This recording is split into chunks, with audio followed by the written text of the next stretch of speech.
Today we're going to talk about a downward dog. We use this stretch often in the gym, and it's very rare that we see someone who's doing it properly.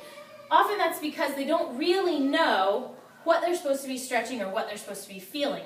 Downward dog is another position that often is used as like a rest, just something you fling in there. And it's actually quite a bit of work and a really good stretch when done properly. So to start out, Mark, why don't you go ahead and hop up into a down dog the way we see a lot of people doing it. So we see a lot of people doing this. They're so focused on keeping their heels on the ground, but in reality you can see that there's not very good alignment in the spine here, and the feet are too close to the hands. So the proper distance to find that, you're going to come down to all fours. Your shoulders are going to be directly over your wrists here, and legs will kick out to a plank position. Great. This is the start for a downward dog. So this is the next thing we see. Go ahead and pop it up.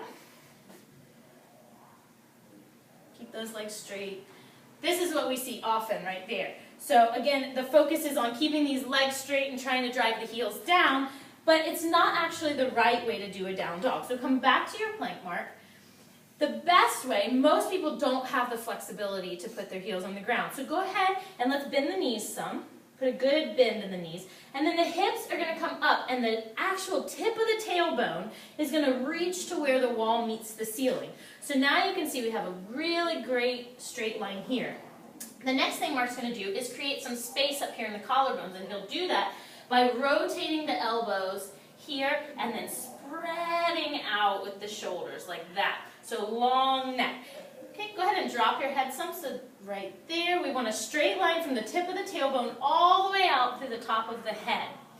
Now, this bend in the knee is allowing this to happen in the spine. If he were to straighten his legs, you'll see that he'll lose this great lift in the tailbone, and he's already lost some in his shoulders here. So go ahead and put the bend back.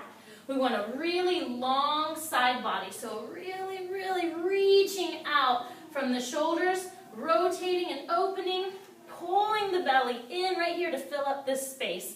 And that's a proper down dog.